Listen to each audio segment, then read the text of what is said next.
Hey guys, Coach Chris here, back with another video. This is a rough one. I got in a game in 30 this week, and this one hurt. This one made me reevaluate all of my life choices, but back feeling better, and let's take a look. So I opened with 1e4, opponent responds with the Sicilian defense, and typically, what's considered to be the most theoretically challenging is for white to play the open Sicilian, which goes knight f3. Black has a bunch of moves here. You can play knight c6, d6, e6. All those make a lot of sense. Let's just put d6 on the board, and then white plays d4. And then here again, a lot of moves for black. Knight c6, e6, knight f3, g6, lots of ways the game can go. In the Smith-Morra Gambit, which I played here, white says, yeah, never mind about that knight f3 business, let's just open the position right away because c5 didn't really contribute anything to black's development. Sure, the queen can come out this way, but when you compare it to, say, e5, black has a lot more options with the pieces, a lot freer, quicker development. So Smith-Morra Gambit's on the board, he accepts, and we get the Smith-Morra accepted. And here black plays what is already a very serious inaccuracy. The pawn being on e5 means that black will not be able to easily block pressure on the f7, the c4 f7 diagonal. And the whole point of the Smith-Morra is white wants a huge lead in development and wants to strike quickly. If black can set up a solid formation, then black's goal is to try to weather the storm and win it in game with the extra pawn. White's strategy is to win in the opening or in the middle game because all endgames are lost. So white really has to strike while the iron's hot here. And e5, which keeps the diagonal open, is a very serious inaccuracy. Knight f3 attacking that pawn, knight c6 defending it, bishop c4. And here again black plays a poor move, d6. And fortunately for black, I responded with an outright mistake. And here's the first critical lesson in the game. So first, if you're going to play gambits or just open aggressive attacking chess where you have a lead in development, you have to strike while the iron's hot. You cannot make routine moves even as early as move 7, like in this game. There are opportunities for tactics. You can't just play the opening on autopilot, which is what I did one move too long here. Here, as the engine points out, the best move is knight g5. And of course it is. I have 3 pieces developed. Black has 1. Black has not done anything about the sensitive f7 square, and I can easily attack it with another piece. And what exactly would black do about that? So let's first look at that. So I castled, but knight g5 has just got to be the right move here. So, okay, you can block with the bishop, but then just get the pawn back and still have an initiative after taking twice on e6. Knight h6 doesn't help because then queen f3 bringing another attacker to the f7 pawn. So for example, if they try to block, this is an interesting line. Knight comes into e6, takes, and now how is black ever going to castle? This bishop is just a real problem. And if black tries to evict it, then a line I like quite a bit is queen h3 protecting it again, and if takes, and let's say blocks, then we can wreck the structure, and then knight d5, and what are you ever doing to get out of this nightmare of a pin? Really cool line there. So for example, rook c8 and just takes, and you can't take back because then this drops. queen d7, let's say, trying to attack the queen and get rid of the pin, just fails because of the pin. Bishop can't take, forking. So cool example line. Let's go back here.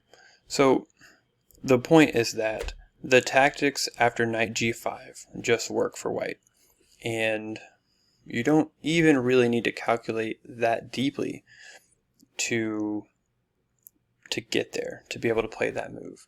Intuitively, it should just make sense that black is light years away from castling. We've already got 3 very aggressively posted pieces. The queen can come in as well. Knight g5 should work, and I just didn't see it because didn't have the tactics brain turned on yet. It was playing on autopilot, and I missed my chance, and you cannot afford to do that in Gambit play. Alright, so that's the first big takeaway. After I castled, again I'm thinking, man, that f7, now I'm finally thinking, I should say, that man, that f7 square looks sensitive. Let's attack it. Queen b3, knight a5 is, I think, the only move. Again, bishop e6, you can just takes twice. Knight h5 is just a disaster because we wreck the structure and we can f7. So knight a5, I think, is just the only move. Move the bishop away with check. Queen a4, trying to build the pressure. Good move from my opponent, which I didn't even see. Knight c6, completely blunting the pressure. I bring the rook to the open file. Challenges my bishop. Take, take. h3 is a bit of a slow move. I'm trying to remember why I played that one. Surely it was not to prevent bishop g4. Maybe it was because it pinned the knight to the rook, and I needed my knight to be able to move without hanging the rook. So that must have been it, but in Gambit play, you have to develop quickly, and slow pawn moves like h3 just don't cut it. So that's, even though the engine doesn't say so, I think that's just a bad move. Knight f6, bishop g5 finally developing. And the idea is I've got a little pressure on d6, because if takes and bishop takes, then that would hang the d6 pawn, and the bishop would just look pretty dumb here on f6. Which is actually what we get. Black returns the favor with an inaccuracy, and I take, he recaptured with the bishop, which is a blunder, and I take the pawn. So, second lesson is don't give up, keep fighting, and in all positions, keep developing your pieces, keep trying to be aggressive, keep fighting, make them mate you. Black took on b2, and I doubled on the d file. Queen, so doubled on the d file, now this bishop is pinned to the queen. There are 2 attackers on this bishop. Black played queen to b6. Now there is a threat here, and I responded terribly. I, again, made a huge mistake, well, a blunder on the board, but the thinking mistake is, alright, so black is threatening on f2, but does black really have any business to be making threats here when the king is still in the middle? This d7 bishop is doing nothing. The f6 bishop is doing nothing. Black really only has these 2 pieces in play, whereas all of my pieces are doing something. Maybe this knight on c3 is poorly placed. But the pieces are pretty good. Black really doesn't have much business attacking.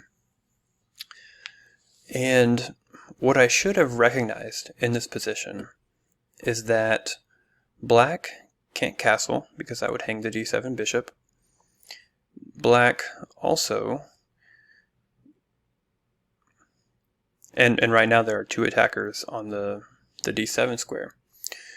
I thought I had to block on f2 with the rook, and so I spent a lot of time thinking about which rook. When really, if I had been thinking aggressively, and realized that I can just sit on this position, block it with knight t2. The point is, again, can't castle because that hangs the bishop, and so if black tries to address that with bishop e7, the point is we can just take. And if king recaptures, the knight c4 check, picking up the queen. So the thinking mistake here is first, believing black. Second, not immediately recognizing that these pieces are very forkable and that the knight can get to that forking square very quickly.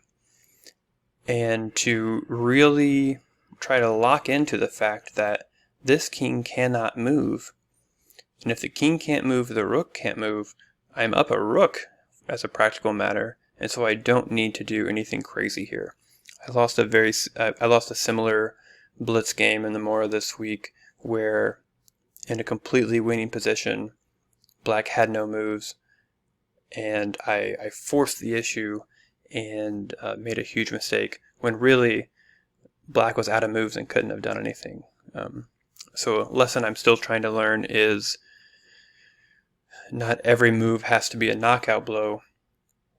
You can just sit on the position sometimes and capitalize on weak kings and inadequately defended pieces. Alright, but anyway, I decided to block with a rook, and after takes, recaptured with the rook, queen b7, and queen a5, trying to get a little pressure, trying to get in, but just castles. And now the engine thinks that knight takes e5 is the best move, and maybe it is, but that pawn was not worth activating this nice bishop. Black trades it off, and I recapture, and after the check, king h2, queen takes e4. It's kind of the nightmare scenario for a Smith-Morra Gambit player. I'm down a pawn in an endgame, and just hoping to survive. And at this point, I had already burned a lot of time trying to navigate the middle game, which is ironic. I moved so quickly on castles instead of finding knight g5, and then I end up burning my time, after I've already missed my tactical opportunity. So you can see here, the opponent has 23 minutes in a 30-minute game, and I've got 850. Still enough time to try to be resourceful, but just didn't manage. Queen d4, queen e2, trying to harass the queen. Thought I was being clever here with knight d4. I thought I could maybe take his bishop and weaken his pawn structure, but after queen e5, I really have nothing better than queen g3, and now I'm just groveling, trying to hold a draw. And typically what happens when play is one-sided, one side is just hoping for a draw, and the other side can push. The side groveling almost always makes a mistake, and here this was immediate. I mean, that's immediately what happened here in this game. And after the simple takes, now black's up 2 pawns with a far superior minor piece. When pawns are on both sides of the board or in an open position, the bishop just absolutely dominates the knight. So like, for example, right now, all of these squares are covered by the bishop, which is sort of offside on a2. Even on a2, it's almost dominating the knight. So, a poorly played game by me. Main takeaways are you have to strike when the iron's hot. You can't play routine moves. If you do mess up, keep going. You may get another shot, and then don't always believe your opponent. Trust in your position, and recognize when your opponent's weaknesses give you opportunities, and always be looking out for tactics. Keep grinding those tactics. Thanks for watching.